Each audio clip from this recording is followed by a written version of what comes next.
100%. All right, here we go. We are live with Daine Groenewald. Daine, welcome to Coffee and Conversations with Champions. It's the powerlifting edition because you are a powerlifter and you did rather well at Nationals. So welcome to the show. Thank you for joining us. We started quite late. Thank you for your patience and your understanding.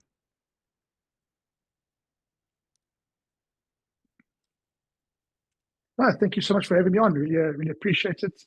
Always good to chat about the things we enjoy. Absolutely. So tell us a little bit about yourself. And I think just for our listeners, there is a little bit of an audio delay between Daine and myself. So please bear with us. Daine, give us a little bit of your background. Who is Daine Groenewald?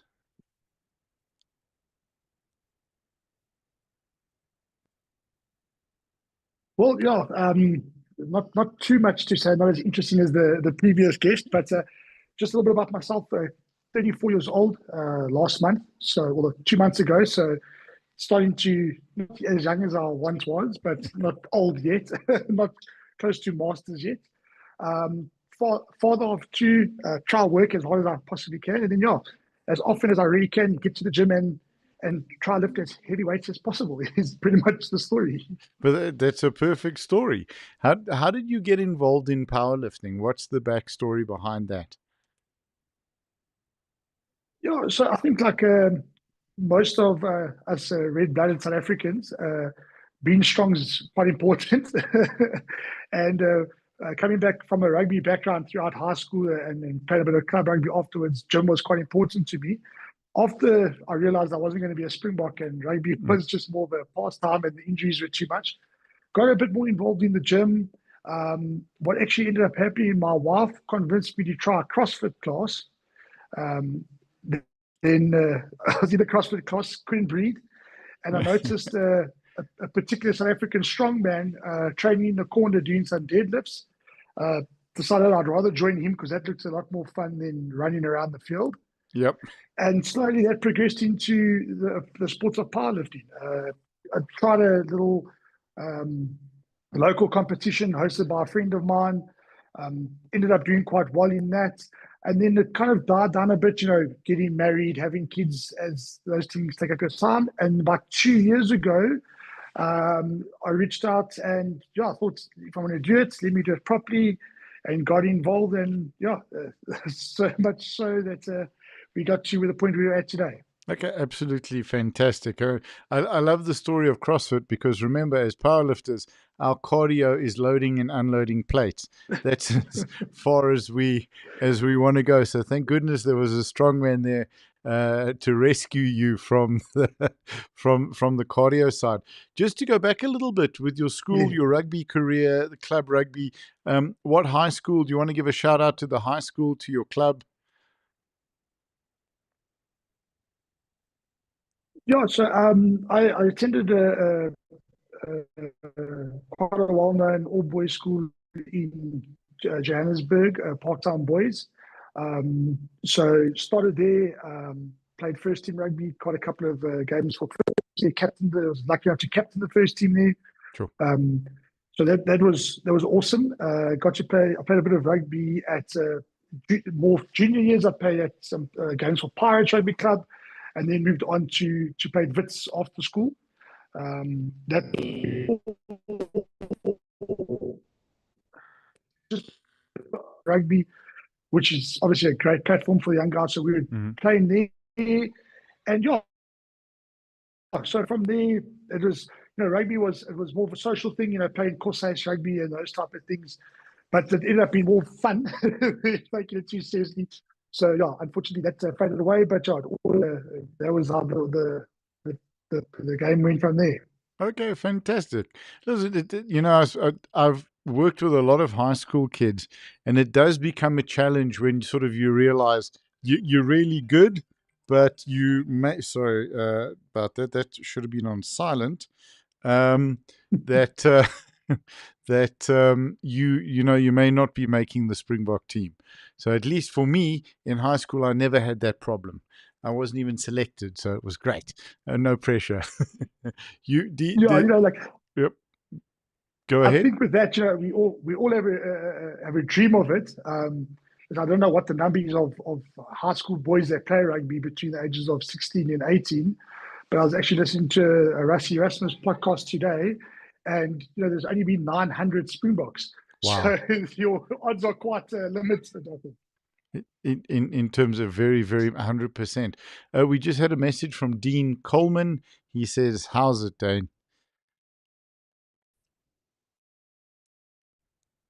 Oh, you okay there? So, yeah, It's the guy. awesome. They, Cool. Daine, yeah, yeah, okay. can you just check your network? The signal seems to be a little bit weak. You're cutting in and out. Yes, okay. Let me just see if I can. A Sort of, few seconds. yeah, it's either jump on Wi-Fi or jump off Wi-Fi. I've just jumped off the Wi-Fi. Let me know if that's any better. Geez, that is so much better. That's fantastic. Tell them to stop streaming upstairs. The kids with all their movies on 100 different Yep. units here. So that's the problem. 100%. So just as we're saying, Dean Coleman says, how's it, Daine? So that's very cool. Glad we got guys watching that are reaching out and saying hello. That's very, very cool. Tell us about your first powerlifting competition. So it was actually at currently, so I've actually, it's quite a bit of a circle where I've ended up going back to the gym where I first actually got introduced to powerlifting to get ready for this they call it this season so far. It's a local gym in our area called Movement Crew, which is more predominantly a CrossFit and I would say more weightlifting, Olympic type weightlifting gym. And they hosted a competition, I think it must have been about 2018 or so, 2019, somewhere there. But in honor of his father, a gentleman by the name of Mark Hearn, who was a South African powerlifter, achieved quite a number of records on the world stage when he was powerlifting. So we did it in honor of his dad, and we hosted the competition at his gym. And yeah, that was the first time I ever got a taste of lifting in front of other people, lifting against other people. And it was really, really enjoyed it. And so it was also quite nicely. We had some of the big strongmen, as I mentioned, like a Keelan Mills that came out and showed me that someone could rep 300 kilo deadlifts, which sparked the interest. Oh, phenomenal. And how did that competition go? Yeah, so I ended up winning in my weight class in that first meet. Wasn't a very big meet. We had, I think there were about 4 of us that ended up competing in the under 120 class. So it was quite enjoyable. Sparked the bug a bit.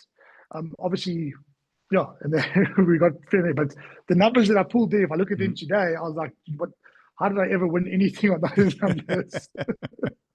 I think that's always the story where you start to look at that until you sort of maybe get a little bit like Master 2, Master 3, and then you look back at the numbers. But the beautiful thing about the sport is that you've always got guys to compete against as you get older and move through. And it's always real competition, which is something that I love about the sport. And speaking about competitions, SAs, tell us a little bit about that and the qualifying for it. Yeah, so SAs, I suppose, was a bit of a surprise for me. This is only my second year, I would say, proper competitive powerlifting. Last year, I competed at my first Gauteng champs, and the goal at Gauteng champs was just to be there. Then qualified for SAs, went to SAs, and the goal at SAs was just to be there and enjoy it and get to learn a bit more about the sport, where I placed second last year. And this year was just pretty much, qualifying at Gauteng. I went into Gauteng a bit, I would say, undercooked. One thing I've realized about the sport is it's very seldom where everything feels great at the same time. So, you go in and your bench press is feeling amazing, but your squats and your deadlift are horrible, or vice versa, or nothing feels great, or whatever, So, went into Gauteng just happy to be there. Some fierce competition. Ended up winning at Gauteng, which was fantastic. I think it came a lot more down to smart platform coaching as opposed to myself. So I didn't have to think about too much. And then, essays, went into essays feeling very positive. The main goal for me at essays was actually didn't go there expecting to win, if I'm being very honest. I went there, and my main thing was to hit the Protea color, achieve the total I needed for Protea colors. That was my main goal. As I said, Springbok Rugby was out, and I was going to get some type of national wanted that colors blazer, right? by hook or by crook. Yeah. That's it. That's it. When I started powerlifting initially, in my family, my grandfather was a Springbok colors in judo, and my father-in-law has got Springbok colors in powerboat racing. So I thought, you got to make it a 3-piece so I can put it in the bar one day and explain to the kids when I'm old, look what we did. 100%, 100%. Yeah. One of the things that you mentioned, which I'd just like to go back to, which I think is so important, where you said like you wanted to do your first Gautengs just to experience it. You wanted to do your first essays just to experience it. Many times speaking to people that are involved in the sport but haven't competed yet. So whether it's athletes that I've had the opportunity to coach or kids that I've spoken to about the sport, and the response comes, I'll compete when I can win. And it's very short-sighted in terms of taking away that experience of being at a provincials, being at a nationals, seeing how the competition works and flows. How valuable were those first comps for you in terms of even this year, just understanding how things go? Yeah, I think the mindsets of waiting to win, to compete. Obviously we all go out there to win. Although I say I didn't expect it, but your mindset's always to win. We train every day to win. But I think that first thing I got there, like being from a small gym inside the Joburg, where I'm literally the only powerlifter training there at the moment. I had no idea of the way things work, what to expect on the day, how to prep for the day, which is very important. I think, lifting weights is one thing, but a lot of us have to cut weights, which I never thought trying to cut under 120 would be hard, but apparently it is. So I think it's just, you get there, and then the one thing that I found that was quite nice is that I think whenever we think about competing, it's proper competitive, you think about, I don't really know anybody, and I get there and I'm unsure, and I found that being there actually put me very much at ease. That first one got there, didn't know what to expect, and everyone that was around, kind of helped you out. Even your competition were very friendly.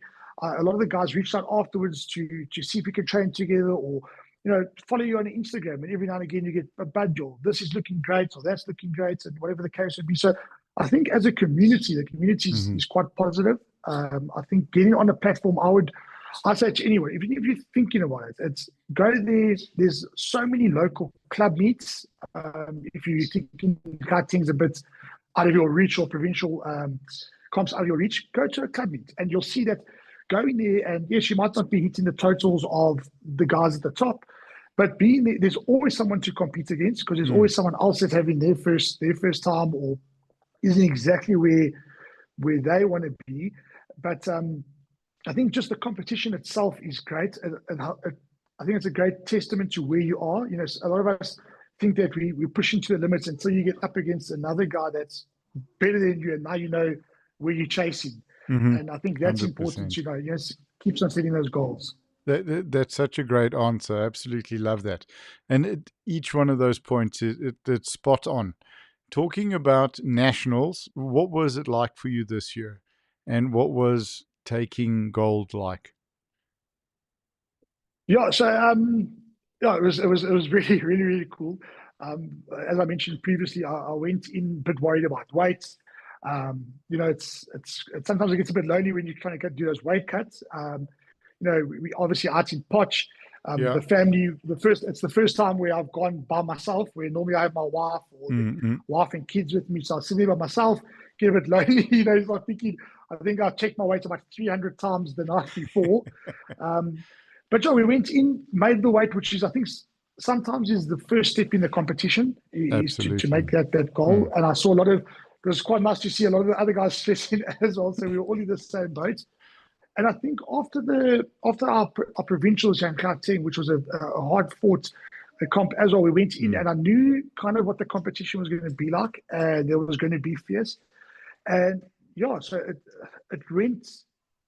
Obviously, I don't think you ever get the numbers that you all hope for, and you sit with your coach and you plan like we're going to do this and we're going to do that, and it's all going to fall into place. And yeah, I think with some of the smart coaching I received from Meg, from the ladies at Barbell 1610, I think it's 1610. Yep. Those ladies really, they took the stress out of it for me, which was great. And having after competing a few times, if we go back one step, you competed a few times. Now you're starting to build a bit of a team, if you can say that. And having a team is nice. You get there, the guys are excited for you. Got other people rooting for you. Once again, in all my comps, and so it came down to the final deadlift of the day to pull for the win. And it was a milestone for me. I haven't been able to put a 300 in competition before. Pulled the 300 for the win to get the Pro Tech colors. It was a surreal moment. It was great. It was nice to celebrate it. I think I walked around with that medal on for a few days. I think I sent a picture to everyone in my contact list. Yeah. So, on the drive back from Potch, I think I phoned every single person I knew just to inform them of what just happened. So, so it's quite special for me. The last time I was in Potch, on the way back from Potch, we announced that we were expecting our second child. Oh, wow. And this time I phoned everyone. I think everyone is expecting a third, which hopefully, thank goodness, wasn't the case, but it was to win the gold, which I was very super proud of. And yeah, it was great. That's really cool. The gold medal's the third child. Yeah, that's it. I chuckle a little bit because one of my athletes, Yaniv Lako, he's a 74 Master 2. He sent me a picture, I think, on the Wednesday. He was still wearing his medal while he was consulting with patients. So there you go. You weren't alone. No, I think I think whenever you get in to competing, although I wish that we could grow powerlifting even more, to have more people on the platform every year, every day, which I think it will happen. I think it's absolutely with the platforms like yourself extending it and more people knowing about it and knowing that you don't have to wait until you think you're at the top. So it was great to be there, compete, and then I think I wore to work, I wore to the gym, I wore to dinners. It was awesome. In and out of the shower, it's fine. everywhere, yeah. I think it was such a great thing to see, and we're working very hard to grow the sport, and it's great to see it growing. For us, when we have young athletes at the comp coming up to us and saying, I found powerlifting through you guys. I just wanted to let you know. I was on YouTube one day and I saw a comp and then I saw you guys and I thought, hey, this is something I want to try. And they're then getting involved in this fantastic community. And you talk like 1610 and Barbell Bullies and the other Gauteng gyms that are amazing, the Northwest guys. And for me, what was very special this year, and she's actually going to kill me, a certain lady from Natal, because I haven't posted the interview I did with her 2 weeks ago, just before the long weekend. She's going to murder me anyway. Amelia, sorry. But to see how the provinces showed up. We've always had a good showing from Eastern Cape, but Western Cape brought a strong team. Natal brought a strong team. Northwest and Northern Cape have always been strong. It's been great to see. What was the vibe like in the back, in the warm-up area, getting ready to compete? Yeah, so it's as you mentioned, there's such a number of gyms that are available to everybody, which is fantastic. I'm still yet to train in a couple of them, which I've been invited to, and I'd love to get out there. Awesome. And I think that we were in the back end. It's like sitting with some of the weight classes with under 120 and over 120 guys that were there, and it's just in the back, and you got Justin and them playing the music in the corner loud and got a vibe going. Everyone's watching each other. Everyone's watching to see what they're kind of going to do. So it's quite funny. Before you start warming up for the squats, there's a bit of everyone's made weight and everyone's just stuffing their faces. Yeah. And then there's conversations like, what are you expecting to do here? And how did the training go? And how did the prep go? And, Everyone's and then fishing in a little bit between, as well, right? They're wanting to yeah, get a yes, feel. yes, yes. 100%. And it's like, you're trying to not give off too much. You want to, Yeah. but I think it's quite cool is that, everyone gets a chat in you. You get to see the younger guys coming through that I just don't understand how they're so strong at that age. It's How ridiculous. crazy are the Uh, juniors and the sub juniors? Hey? It's nuts. oh, geez, it was mad. Luckily enough, I arrived the day before, and I got to watch the final deadlifts of that Mm. under 105 class where I was blown away. It was immense Yeah. to watch that. Mm. A little bit of a fire underneath my bum to make it get my stats Awesome. up a bit. Yeah. So, and I think just in the back there, it's a very cool vibe. Obviously everyone's in their little camps, if you will, Mm. but everyone ends up communicating with each other, giving each other advice. Even the guys you're competing against, you going out for a big squat or someone else going out for a bigger squat, and everyone's so eager to see them do it. Everyone's they're pumping at the back and the high Yeah. fives and the well dones, and it's a great environment to be in. Although you're competing, I think everyone's rooting for each other. Everyone wants to see the most impressive lifts of the day from anybody. Yeah. So that's That's always it. a cool vibe. Yeah. The better you do, the better I have to do. And that's why we're all there, because we want to do as well as possible. I wanted to chat to you now about your drive to go and compete internationally. There's a fundraiser going on. I believe there's fundraising.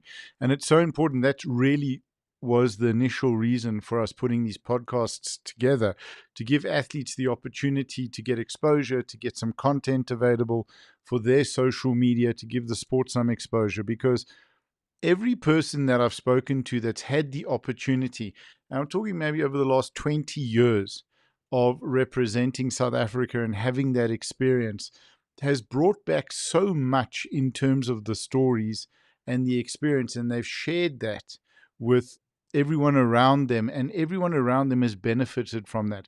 So it's, when you're supporting an athlete, when you're sponsoring an athlete to go to an international event, it's not just that athlete that you're supporting. It's down the line that people don't even realize the effects that just those conversations and those stories have, that, this is something maybe that you could do. And you alluded to it so well when you said, okay, didn't get the Springbok blazer, but you got your green blazer now. And that's such a wonderful thing. And I got to tell you, I qualified as a Cat 2 international referee. That blue blazer means the world to me, but and I don't want to get into trouble here, but it doesn't mean as much as my green blazer. Like, that's the thing, like that green blazer to me, and that's only as a ref, by the way. I don't think we didn't get a green blazer as a master when I competed as a master, but there's something special, and I think for South Africans, very much, as you said, with your grandfather, with your dad, that's part of it. And to hear the stories, and for people to realize that you have the opportunity to go and earn it and to represent your country.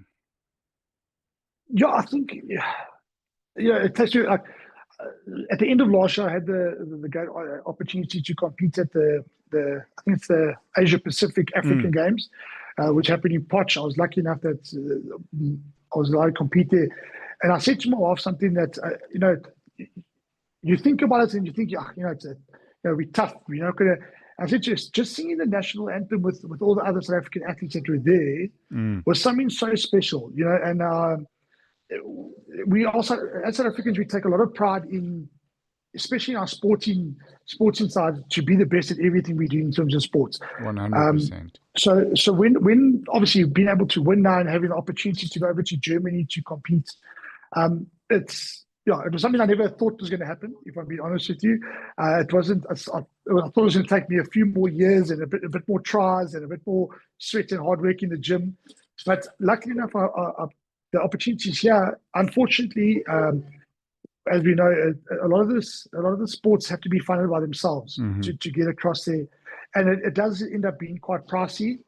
We can say without no doubt that the rand isn't the strongest currency out there, so it does become a bit tough for us sometimes. When everything's in euros or dollars, or But When on you're that paying note, 420 Rand for a coffee and a bottle of water at the Seattle, at the Frankfurt airport, yeah, you can. It's like, what the hell? Yeah. that's very tough, So I think from my side, I think the number one thing was, I said to my wife, we discussed it in depth, and I said, it's obviously something I can't just fund myself. Yeah. To take the money out of the family purse and to go over things was a bit too selfish. But I did say that I'm going to do anything I can to make it get there, and to represent, and to have that experience. As we know with sports and with all things, you got to take those opportunities while they are there. You never know what life has around the corner for you. Yeah. So for fundraising, I've decided to go a bit of a different path to some of the other stuff that's been going on. We're going to host a golf day. The golf is a sport that I'm really, really horrible at. So You're not alone. yeah. So it's really, really, I'm really horrible at it, but it's a good excuse to get out the house and, more so have a beer or two at the end of it after I've lost 25 balls. So we decided that we're going to go that route. I do think that people, when they got a bit of an activity going, they are a bit more generous. They are, they get involved in it. So we're hosting a golf day on the 6th of June here in Joburg South at the Glen Vista Country Club. So which is a great course, by the way. It's a great location. Yeah, so it's a really, really nice course, beautiful scenery. The club is really, really into helping everyone they can, So they've given us a really great rate to hire the course out for the day, to promote, fundraising, getting more people. I think also a lot of times it gets people into a sport they wouldn't really do. So yeah, we're going to do that.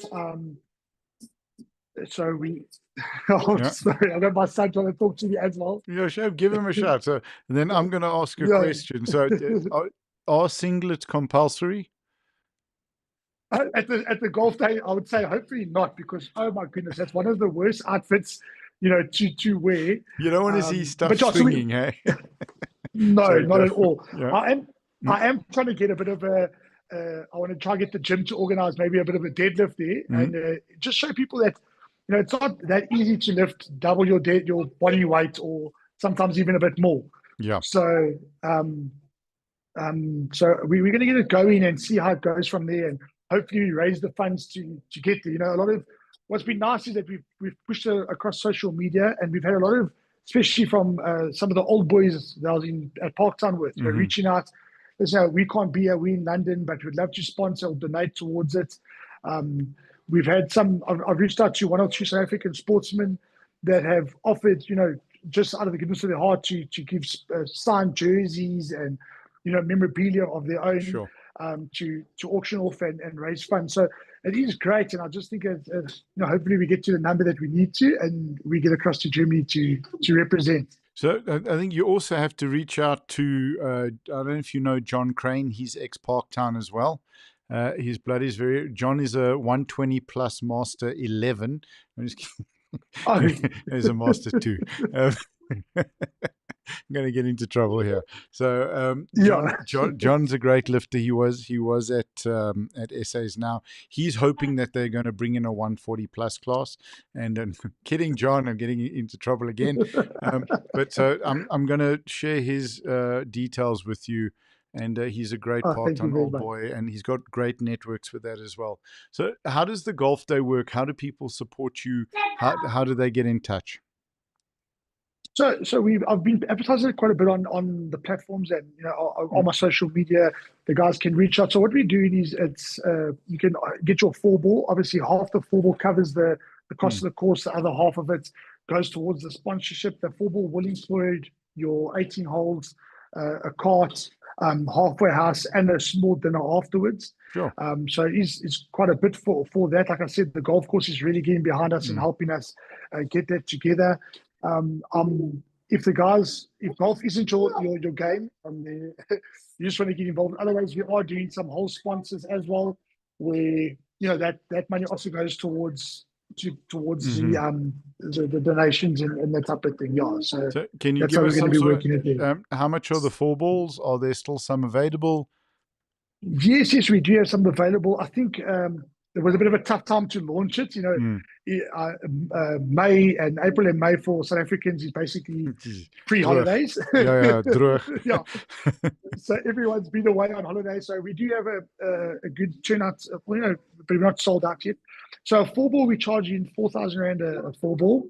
Sure, that's cheap. Which I think is which is quite a standard rate for a. Yeah, no, but it's going to including dinner and including a little meal afterwards. That's a really, really good rate. That's a rate usually a corporate gets for that type of event for taking the full field. So that's really a good rate. Okay, cool. 4,000 Rand. That's not a lot of money, South Africa. Come on, it's $11. Hell, one 4-ball gets Daine a cup of coffee in Germany. Yes. Okay, cool. So and the sponsorship of the holes? And the whole sponsorship, we actually haven't set a price tag on it yet. What we're doing is the guys reach out, and so my godfather is actually helping me to run the whole thing. With work at the moment, we off to Nampo next week, which is massive. So I'm busy sorting out that. So what we're trying to do is my godfather is hanging out, and I'll give his details to people interested, and he'll sort the sponsorships and the 4 balls, and he's going to all together for me to try and get me there. Yeah. So if you can get me his details as well, and then we'll try and share it with as many people as we can. So you said June 6th. Thank you. I need to check my 6th of June, let me just. so it's Friday, the 6th of June. Okay. So give me. So so we'll be doing it. So it's basically a month, right? Basically a month. So it is a bit short notice before we leave. Yes. I'll be flying out hopefully on the 11th of June to head off to Germany. So it is a bit short notice. Luckily for me, I've had a few people have helped me get there's obviously costs that need to be paid now and things that can be paid a bit later. So we've had a little bit of help from people to start getting the ball rolling. So the 6th of June will be it. So we were actually meant to do it this week, which is, but we had to push that out a little bit due to some family things that had to be sorted out first. So I think I've got 2 ideas here and what we would like to propose. So we are going to print on, I think it's called A1. It's quite the big on canvas. We'll print one of your winning deadlift picture, or your second so one of your deadlift attempts or one of your lifts. We'll get that printed, and then you guys will cover the cost of that, and then that's something that you guys can auction. How does that sound? Oh, thank you very much. That would be amazing. And then what we can do is, if you can organize us a cart, because I'm lazy, we'll come out to the event and take photographs of the guys playing, and then we'll make those photographs available, and then we can discuss an amount that guys can buy the pictures digitally for. And we're not going to charge for that. We're going to do that to support you. So maybe if we can get 200 photos sold at $50 a photo, that'll be a little bit of money that will go to help you as well. Thank you. So something that we can amazing. do to help. Wow, that's incredible. Definitely. I think I would love to buy some of those photos myself, just to see some of my mates making a fool out of themselves and have it forever. So what I was going to, if you come closer, what I was going to say to you is then we'll stay late and then get photographs of the oaks passing out in the parking in the pond, and we'll offer to sell it to him or his wife. So what? Whoever's willing to pay more for it. That's it, exactly. So there we go. We'll make a fortune. The whole family is going via Dubai for a year.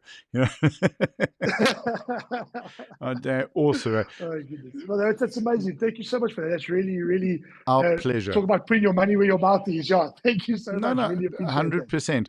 For us, it's like we cover the costs of the printing of the picture. I think it's about $900 to print it. So we do it at the jet line down the road. That's a cost we're very happy to cover and to get it done and to get the edits done. And then I think it's very special because then you can sign it.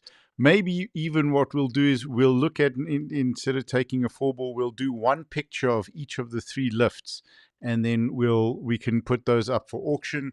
But you can sign the back, And that's, there's nothing better than having a mate deadlifting as an image in your bedroom. That's how you make No, your of wife course. happy. That is the one. That's how you show your loyalty and Exactly. make your wife happy. You hang there in the bedroom. Yeah, I don't know how the wild will be happy with that, but Yeah. yeah. Well, again, we can have an auction to buy it and an auction not to buy it. So, there's the option. Yes. Yeah. So there we go. I think my wife would be the number one not to buy it. Oh, you're allowed to put them at home. We're going to send you a couple of your pictures now as well, just of your lifting. We'll Thank you do very some much. edits just to say thank you for coming on the podcast. Okay, so that's our commitment. We're happy to do that. And then the guys that are at the event can just say, hey, this is me. We'll put the pics up, we'll number them, and then the guys can buy, and they'll just pay that directly to you. And you send us who's on the, who's on the pic, and we'll send them the higher res images. So that'll be a bit of fun. And that's awesome. Thank you so much. That's something very different to the Golf Day. Yeah, 100 exactly, and dangerous, which is good. Yes. So, do you know what time is it starting? I must double check that. I will let you know. I think it'll probably be about, I think it's about 10 o'clock or 11 o'clock, but I'll actually send you the invite to you as well. Perfect. So you have it.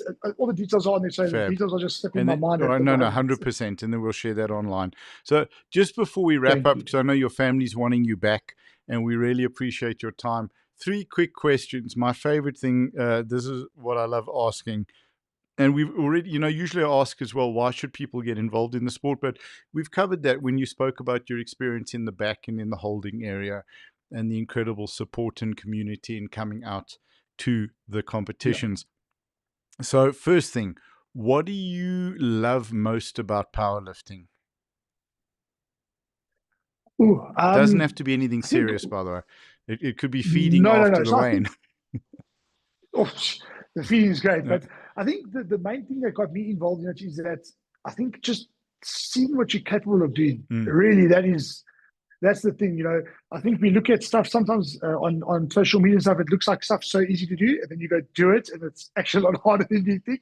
I think just showing building up to seeing what you're capable of doing. I think it's genuinely, from what I've witnessed, it's genuinely a lot more than people actually think they can do.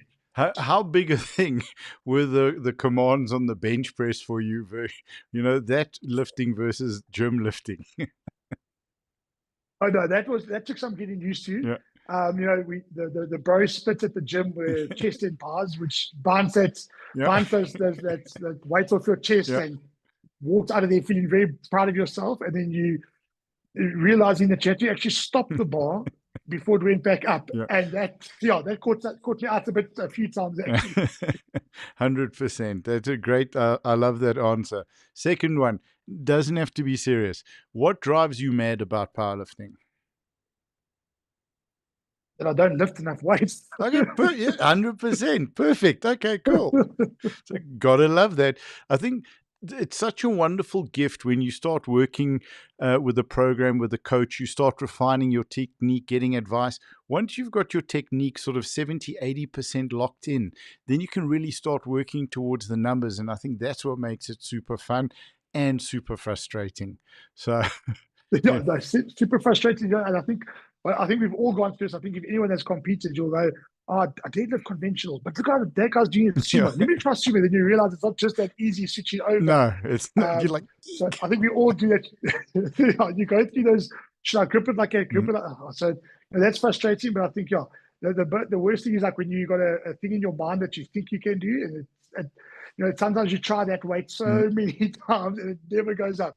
100%. We'll get there one day. 100%. And lastly, what has powerlifting given you? Oh, John, that's a great one. To be honest with you, I think my main joy that's come out of powerlifting is being able to compete in front of my young family. Sure. My son he calls it gym. In his mind, it's gym, and he's come to watch a few competitions. And now, it's Daddy going to gym. I'll come back from gym. Dad, did you go to gym? Did you lift heavy weights? And I think that's probably the most joy I've got from it. is being able to do something in front of your family that you're super proud of. Sure. Creating a healthy vision for them as well, going forward. Sure, dude. What a fantastic answer. I mean, spot on.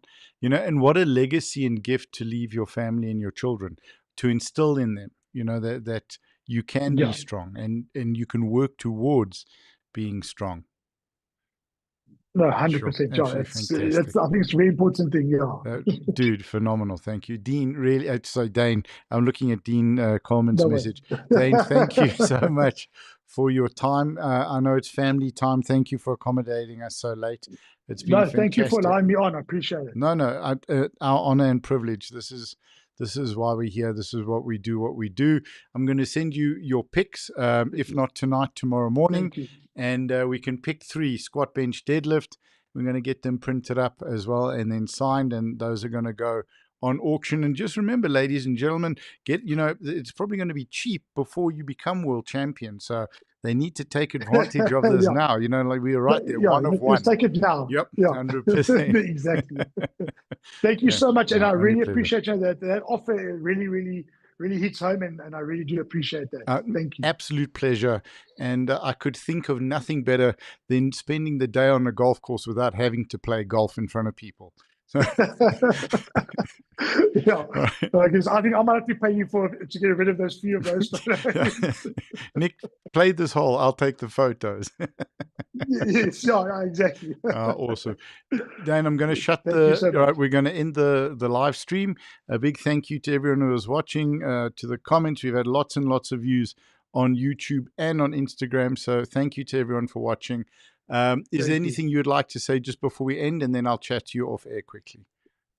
Yeah, just a big thank you to everyone, and thank you to you again for allowing the platform. And I think the biggest one for me that came out of this was, don't wait. Just hit that platform and come join the sport, and see how strong we can get you. Beautiful. Love it. All right. Thanks, man. Thank you so much. Cheers. Bye.